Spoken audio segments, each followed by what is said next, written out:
Replacing the stop pin may be necessary if you're experiencing some leakage in this area of the connector. This is the stop pin. This comes out under pressure and prevents removal of the connector from the cylinder valve.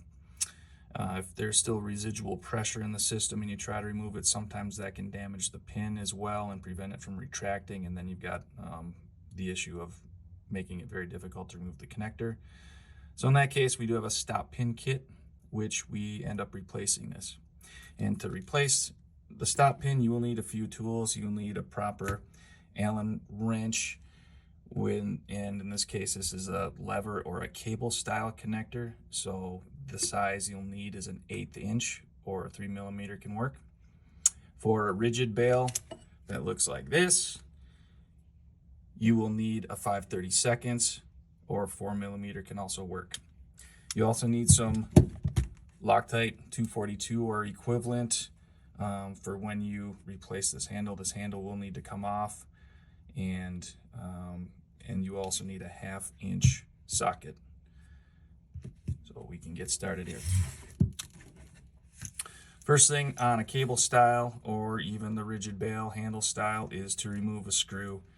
On the rigid bail, there's just one screw to remove. On the cable style or lever style, there are 2 screws, but you really only need to remove one. So we'll go ahead and remove this screw here. Set the screw aside. You will be reusing that later. And then you can pull out this cam. Set that aside. You'll be reusing that later. And then you can pull out this complete handle. Now inside, there is a small white bushing. You can see that. You'll want to reuse that as well. Make sure that doesn't get caught in there. And you can usually wiggle it out. So we'll set this aside as well. Then what you want to do is this outer sleeve. You can just push that up and out of the way, and that makes enough room to access it with your socket. Now you want to take this to a vise. I've already done that conveniently and loosen this up so I can remove it. And once you get that loosened up, you can just completely remove it. And what's going to be inside here is this. This has a small piston, and it's got a spring in it. So you'll take all these parts out. There's the retainer, there's the spring, and inside's a little piston. Now you can usually get that out with your fingers. If not, you might need a little pliers. So I have a little issue here, but we got it eventually with our fingers. A pliers would help there. And then you can set this aside as well. Installation is just the exact opposite of what we just did. You take your kit that you got, and I would contact FasTest to make sure you get the proper kit. Different connectors require different materials in this kit. Oxygen connectors would have a Monel pin, and depending on your connector, you will need different seal materials as well. So do contact Fast Sales and get the proper kit for this. But it goes in exactly the way it came out. First thing you'll do is grab your brand new piston here, stop pin, push it down, carefully guide it in as to avoid any damage from the threads that are on there. Just make sure it's centered. Take your spring, place it over the pin, and take your stop pin retainer and go ahead and thread that down. And then once you get close, go ahead and use your socket, tighten it the rest of the way down, and then take it to a vise and torque it to 10 to 12 foot-pounds or 14 to 16 Newton meters. Now that we've got that installed, slide the outer sleeve over where it needs to go there. Now we've got that in there, and then we reinstall our handle.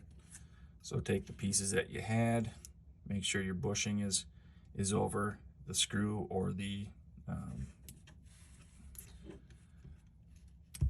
part of the handle that goes in there. And the handle goes on this right side of the connector here.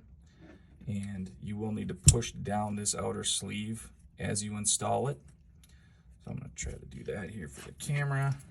With this safety latch on the cable style connectors, you'll need to make sure that that is disengaged. So I'm pushing the latch here open so that I can move this outer sleeve down. And then you attempt to install. So that's in there. And now the connector works the right way. Make sure that your handle's oriented properly. And now we'll have to get this other cam installed here. So again, we're gonna have to push down on the outer sleeve to make room for it. I'll have to line up where that square is gonna engage. You can also see from a top view here that these two NPT plugs are going to line up. So you get them to line up there, give them a little squeeze, and hopefully it'll engage. Just like that. And I saw that fall into place. Take that screw that you did remove earlier and add one small drop of Loctite. Just very small. You don't want to overdo it. And then reinstall the screw.